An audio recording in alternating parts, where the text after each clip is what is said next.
May matinding balita tayong pag-uusapan ngayon na posibleng magbago ng buong stablecoin market. Isa pong bagong batas sa Amerika ang pinirmahan ni US President Donald Trump. Ang tawag dito ay Genius Act at ayon po sa ilang eksperto, ito raw ang magiging game changer para sa dalawang kilalang pangalan sa crypto kung saan ay si RLUSD at saka si XRP. Ayon po kay Ginoong Versan Algera, ang co-founder ng Black Swan Capitalist, unti-unti nang magdo-dominate ang RLUSD at XRP dito sa mundo ng digital dollar. At ang matindi pa rito, baka mawala na sa trono si Tether or USDT. At ayan po ang siyang ating pag-uusapan sa video na ito. Pero bago po tayo magpatuloy ay pakibasa na lamang po muna ang disclaimer dito po sa ibaba ng ating screen. Ang Genius Act or Government Enforced National Infrastructure for Ubiquitous Stablecoins ay ang kauna-unahang federal law na nagbibigay ng malinaw na regulasyon sa mga stablecoins sa Amerika. Isa po itong breakthrough na batas na layong gawing legal, transparent at regulated ang paggamit ng digital dollar o stablecoin gaya ng RLUSD. Ayon po kay Ginoong Versan Algera, ito ang magiging daan para maging official digital dollar ang RLUSD. Dahil sa pagsunod nito sa lahat ng requirements ng Genius Act, fully back po ito ng US dollar, treasury bills at saka iba pang mga cash equivalents. Ibig pong sabihin ay hindi po ito basta-bastang crypto lamang. Ito po ay trusted, legal at suportado ng gobyerno ng US. Sa ngayon, si USDT pa rin ang reyna ng stablecoins. May market cap na lampas $161 billion.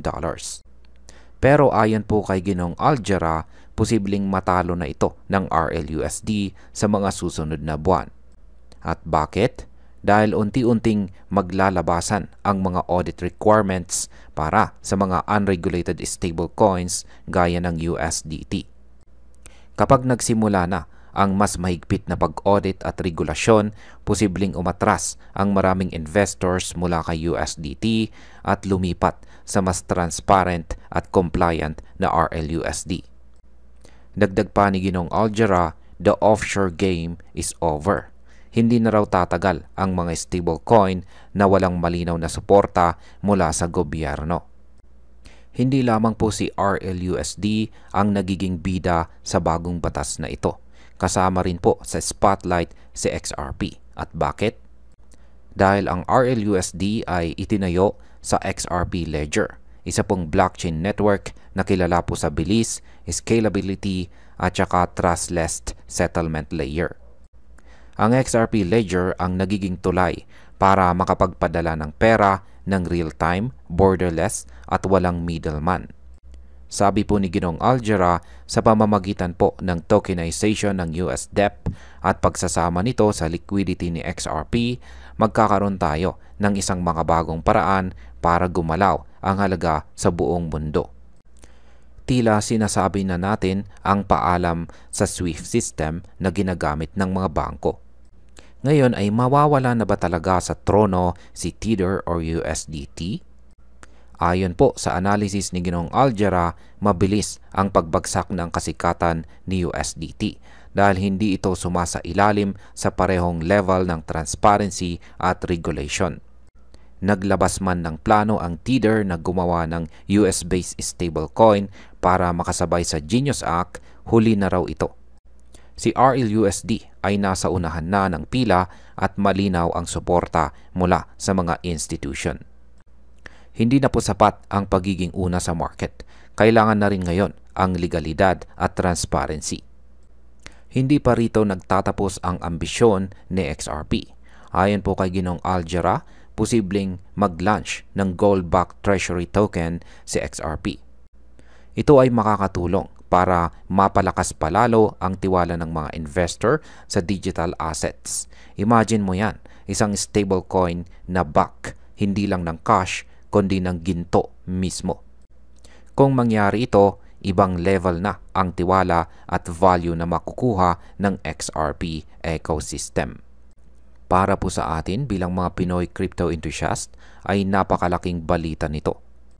Una, mas nagiging malinaw na ang direksyon ng crypto sa international stage.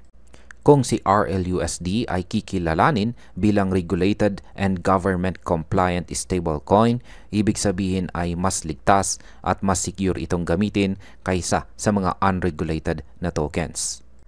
Pangalawa, mas mapapadali ang paggamit natin ng remittances, trading at DeFi applications kung lalaganap ang RLUSD at XRP. Hindi mo na kailangang dumaan sa mahal at mabagal na mga bangkong nagpapadala ng pera. At higit sa lahat, ang transparency ng RLUSD ay magbibigay ng mas malawak na tiwala mula sa mga bagong investor dito po sa Pilipinas.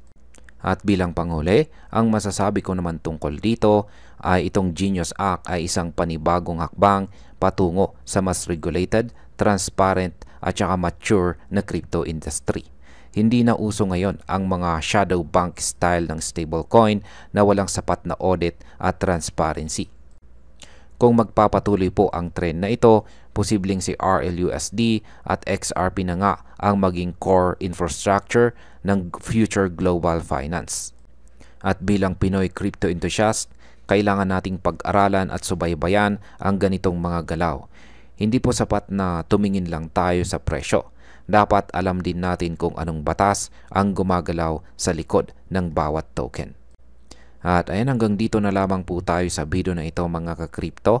Marami pong salamat sa panonood. Ingat po tayo lagi at God bless po sa ating lahat.